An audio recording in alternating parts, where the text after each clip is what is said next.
আপনি কি জানেন আপনার জিহ্বা থেকে বেরিয়ে আসার সামান্য একটি মিথ্যে শব্দ কিভাবে আপনার সাজানো জান্নাতকে জীবন্ত জাহান্নামে বদলে দিতে পারে? আমরা ভাবি একটা মিথ্যে বললে কীই বা হবে, কিন্তু সেই মিথ্যেটাই যখন আপনার কবরের সঙ্গী হয়ে আসবে তখন পালানোর কোনো পথ থাকবে না। আজ শুনুন সাইনের গল্প, যে এক ফোঁটা মিথ্যের জন্য হারিয়েছিল তার ইহকাল আর পরকাল। গ্রামের মেঠো পথ ধরে হেঁটে যাচ্ছে সাইম। বয়স খুব বেশি নয়, চনমনে যুবক, কিন্তু তার চোখে মুখে এক অদ্ভুত চাতুর্য। সাইম দেখতে বেশ সুদর্শন, কথা বলে খুব গুছিয়ে, কিন্তু তার একটা বড় রোগ আছে। সে খুব ছোটখাটো বিষয়েও অবলীলায় মিথ্যে বলে ফেলে। তার ধারণা মিথ্যে বললে জীবন সহজ হয়। সেদিন বিকেলে সাইম হাজারের মোড়ে দাঁড়িয়ে কয়েকজনের সামনে বুক ফুলিয়ে বলছিল, জানেন কাকা, আমি তো শহরে বড় একটা কোম্পানিতে চাকরি পেয়েছি, সামনের মাসেই জয়েন করব। অথচ বাস্তবতা হলো সাইম কোনো কাজই করে না। বাবার জমানো সামান্য টাকা আর অন্যের থেকে ধার করে সে নিজের বিলাসিতা মেটায়। তার বৃদ্ধ বাবা যখন তাকে জিজ্ঞেস করলেন, বাবা সাইম, শুনলাম তুই নাকি শহরে যাচ্ছিস, সত্যি কি কোনো হিল্লে হয়েছে?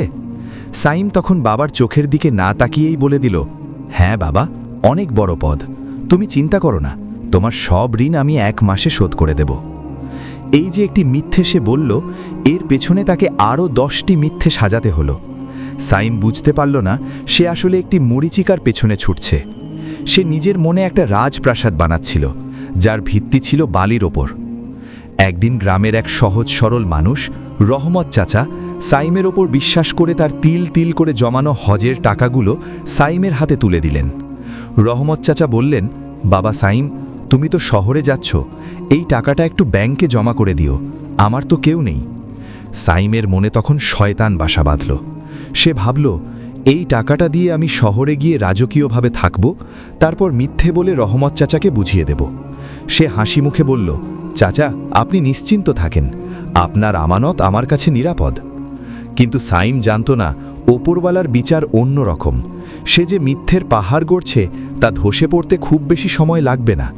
তার এই একটি মিথ্যে রহমত চাচার সারা জীবনের স্বপ্নকে চুরমার করে দেবে, আর সাইমকে ঠেলে দেবে এক অন্ধকার গহ্বরে। সাইম যখন টাকাগুলো পকেটে নিয়ে শহরের বাসে উঠল, তার চোখে তখন ঝলমলে স্বপ্ন, কিন্তু তার পেছনে রয়ে গেল এক বৃদ্ধের বিশ্বাস আর এক বাবার বুক ভরা আশা, যা সে মিথ্যের আগুনে পুড়িয়ে ছারখার করে দিয়েছে। সে জানত না এই শহর তাকে কি দেবে আর তার থেকে কি কেড়ে নেবে। শহরের ঝলমলে আলোয় পা রেখেই সাইম দিশেহারা হয়ে গেল। রহমত চাচার হজের টাকাগুলো তার পকেটে আগুনের মতো গরম মনে হচ্ছিল, কিন্তু লোভের কাছে বিবেক হেরে গেল। সে নিজেকে বোঝালো, এই তো কদিন, টাকাটা খাটিয়ে দ্বিগুণ করে ফেরত দিয়ে দেব। সাইম জানত না মিথ্যে দিয়ে শুরু করা কোনো পথ কখনো আলোর মুখ দেখে না। সে শহরে গিয়ে নিজের পুরনো বন্ধুদের কাছে নিজেকে এক মস্ত বড় ব্যবসায়ী হিসাবে জাহির করল। দামি হোটেল, দামি পোশাক আর আভিজাত্যের আড়ালে সে লুকিয়ে রাখল তার প্রতারণা। বন্ধুমহলে সে সবার মধ্যমণি হয়ে উঠল। সবাই ভাবল সাইম সত্যিই বড় কিছু করে ফেলেছে। কিন্তু রাতের অন্ধকারে যখন সে একা থাকত, তখন রহমত চাচার সেই করুণ মুখটা তার চোখের সামনে ভেসে উঠত। এক রাতে তার বাবার ফোন এলো। ওপাশ থেকে বৃদ্ধ বাবার কাঁপা কাঁপা কণ্ঠ শোনা গেল, বাবা সাইম, রহমত চাচা তো অসুস্থ, উনি টাকার জন্য খুব অস্থির হয়ে পড়েছেন। তুই কি টাকাটা ব্যাংকে রেখেছিস? রসিদটা কি পাঠানো যাবে? সাইম এক মুহূর্ত ইতস্তত না করে আবার মিথ্যে বলল, বাবা, আমি তো খুব ব্যস্ত, ব্যাংকের রসিদটা আমার অফিসের ডেস্কে, আমি কালই পাঠিয়ে দেব। আর চাচাকে বলো চিন্তা না করতে, টাকা একদম নিরাপদ। এই একটা মিথ্যে ঢাকতে সাইমকে সেদিন সারা রাত ঘুমাতে দেয়নি শয়তান। সে ল্যাপটপে বসে ভুয়া একটা ব্যাংকের রসিদ তৈরি করল। ফটোশপ দিয়ে এডিট করে রহমত চাচার নামের ওপর সিল মোহর বসিয়ে দিল। সে ভাবল প্রযুক্তি দিয়ে সে সত্যকে ধামাচাপা দেবে, কিন্তু সে ভুলে গিয়েছিল মানুষের চোখে ফাঁকি দেওয়া গেলেও আরশের অধিপতির চোখে ফাঁকি দেওয়া অসম্ভব। পরদিন সে যখন ভুয়া রসিদটা পাঠালো, তখন রহমত চাচা হাসপাতালের বিছানায় শুয়ে সৃষ্টিকর্তার উপর ভরসা করে হাসছিলেন। তিনি জানতেন না যে রসিদের উপর তিনি ভরসা করছেন তা স্রেফ এক টুকরো মিথ্যে কাগজ। এদিকে সাইমের বিলাসিতা আকাশ ছোঁয়া হয়ে উঠল। সে জুয়া আর ফাটকা কারবারে রহমত চাচার সব টাকা ঢেলে দিল। তার ধারণা ছিল এখান থেকে সে লাখে লাখে টাকা কামাবে, কিন্তু ভাগ্যের নির্মম পরিহাস, 3 দিনের মাথায় সাইম সব টাকা হারালো। সে এখন নিঃস্ব, রিক্ত। তার পকেটে এখন একবেলা খাওয়ার টাকাও নেই। সে এখন তার বন্ধুদের কাছে হাত পাতল, কিন্তু যখন বন্ধুরা জানতে পারল সাইম আসলে কোনো চাকরি করে না, তখন তারা একে একে সবাই তাকে ত্যাগ করল। মিথ্যের উপর গড়া বন্ধুত্বের দেয়াল তাসের ঘরের মতো ভেঙে পড়ল। রাতের বেলা সাইম ফুটপাতে বসে আকাশের দিকে তাকিয়ে ভাবল সে কোথায় হারিয়ে গেল। তার মিথ্যেগুলো তাকে আজ এমন এক জায়গায় এনে দাঁড় করিয়েছে যেখানে পাশে দাঁড়ানোর মতো কেউ নেই। রহমত চাচার সেই টাকা, বাবার সেই বিশ্বাস, সবই আজ মিথ্যের সাগরে তলিয়ে গেছে। সাইমের মনে হলো বাতাসও যেন তাকে অভিশাপ দিচ্ছে।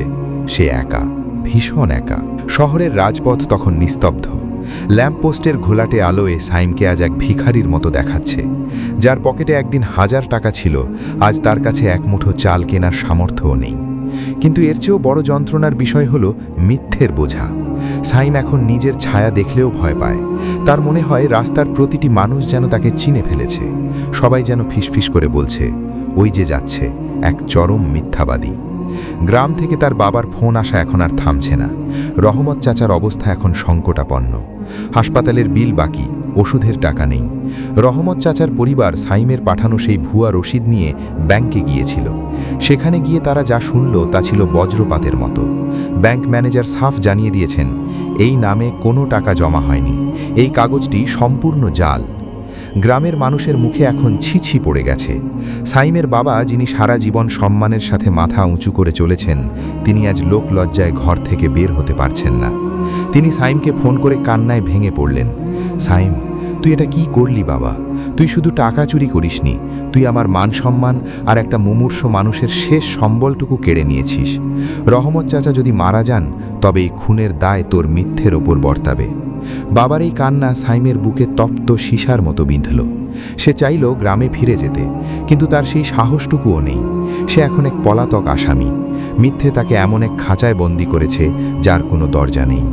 ঠিক সেই মুহূর্তে সাইমের ফোনে একটা মেসেজ এলো। তার এক পরিচিত বন্ধু লিখেছে, রহমত চাচা আর নেই। শেষ নিঃশ্বাস ত্যাগের আগে তিনি শুধু তোর নামটা ধরে ডেকেছিলেন। হয়তো ভেবেছিলেন তুই টাকাটা নিয়ে আসবি।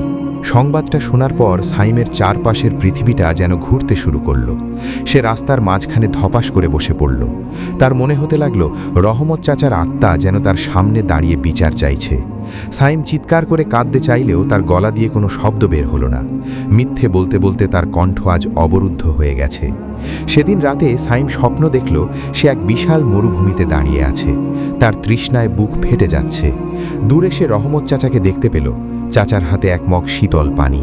সাইম দৌড়ে গেল পানির জন্য, কিন্তু কাছে যেতেই চাচা মিলিয়ে গেলেন। তার কানে ভেসে উঠল এক অলৌকিক গম্ভীর কণ্ঠস্বর। দুনিয়ায় যারা মিথ্যে দিয়ে মানুষের তৃষ্ণা কেড়ে নেয়, আখিরাতে তাদের জন্য এক ফোঁটা পানিও বরাদ্দ নেই। সাইম ঘামতে ঘামতে জেগে উঠল। সে বুঝতে পারল দুনিয়ার শাস্তি মাত্র শুরু হয়েছে। মিথ্যের ফল যে কত বিষাক্ত হতে পারে তা সে হাড় হাড় করে টের পাচ্ছে। সে এখন কোথায় যাবে, কার কাছে ক্ষমা চাইবে? রহমত চাচা তো আর নেই। সেদিন থেকেই সাইমের শরীরের উপর এক বিচিত্র রোগ বাসা বাঁধল। তার জিভটা যেন ভারী হয়ে যেতে লাগলো। সে আর পরিষ্কার করে কথা বলতে পারছে না। লোকে ভাবল স্ট্রোক, কিন্তু সাইম জানত এটা তার সেই মিথ্যেবাদী জিভের ওপর খোদাই গজব। সাইম এখন আর সেই সুঠাম দেহের সুদর্শন যুবক নেই। তার চোখ দুটো গর্তে ঢুকে গেছে, গায়ের চামড়া ফ্যাকাশে হয়ে ঝুলে পড়েছে।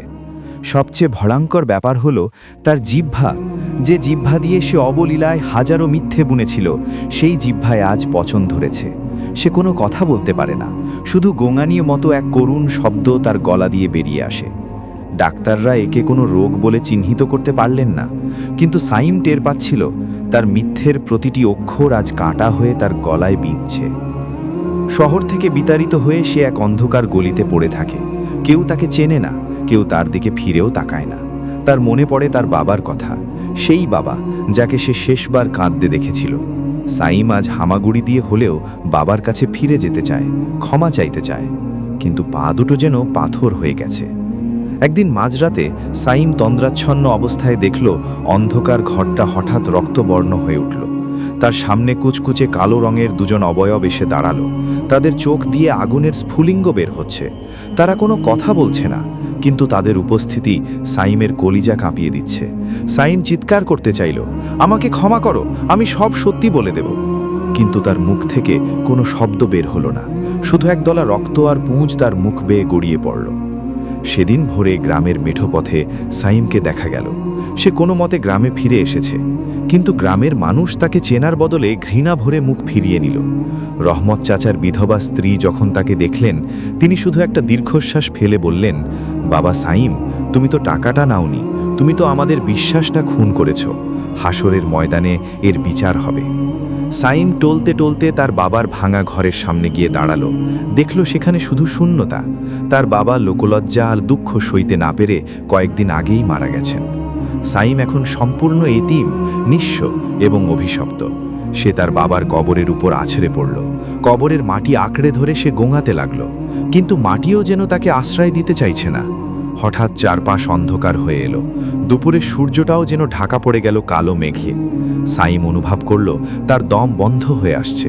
তার চোখের সামনে ভেসে উঠল সেই মিথ্যে ব্যাংকের রসিদ, রহমত চাচার সেই বিশ্বাসী চোখ আর বাবার সেই অশ্রু ভেজা মুখ। প্রতিটি মিথ্যে আজ এক একটা বিশাল বিষধর সাপ হয়ে তাকে দংশন করতে শুরু করেছে। মৃত্যু যন্ত্রণার সেই শেষ মুহূর্তে সাইম দেখল এক বিশাল আগুনের গর্ত তার পায়ের নিচে খুলে যাচ্ছে। সে বুঝতে পারল দুনিয়ার এই লাঞ্ছনা তো কেবল শুরু, আসল শাস্তি তো এখনো বাকি। তার আত্মাটা খাঁচা ছাড়া পাখির মতো ছটফট করছে, কিন্তু কোথাও কোনো ক্ষমা নেই, কোনো আশ্রয় নেই। সাইম যখন শেষ নিঃশ্বাস ত্যাগ করল, তার চোখ দুটো খোলা ছিল, এক অদ্ভুত আতঙ্কে স্থির হয়ে। তার জিহ্বাটা বের হয়ে ঝুলেছিল, যা দেখে মানুষ ভয়ে শিউরে উঠছিল। মিথ্যেবাদীর শেষ পরিণতি যে কত বিভৎস হতে পারে, সাইম তার জীবন্ত উদাহরণ হয়ে পড়ে রইল মেঠো পথের ধুলোয়। সাইমের নিথর দেহটা যখন মাটির নিচে রাখা হলো, অন্ধকার কবরের দেওয়ালগুলো যেন তাকে পিষে ফেলার জন্য তেড়ে এলো। কিন্তু কবরের সেই ভয়াবহতা তো কেবল পর্দা ওঠার আগের দৃশ্য। এরপর শুরু হলো সেই মহাপ্রলয়, হাসরের ময়দান, যেখানে সূর্য মাথার একদম কাছে, জমিন তামা হয়ে গেছে, আর মানুষের ঘাম হাঁটু পর্যন্ত পৌঁছে গেছে। সাইম সেখানে দাঁড়িয়ে কাঁপছে, তার চারদিকে লাখো কোটি মানুষ, কিন্তু সে একা। হঠাৎ এক ফেরেশতা এসে তার আমলনামা তার সামনে ধরলেন।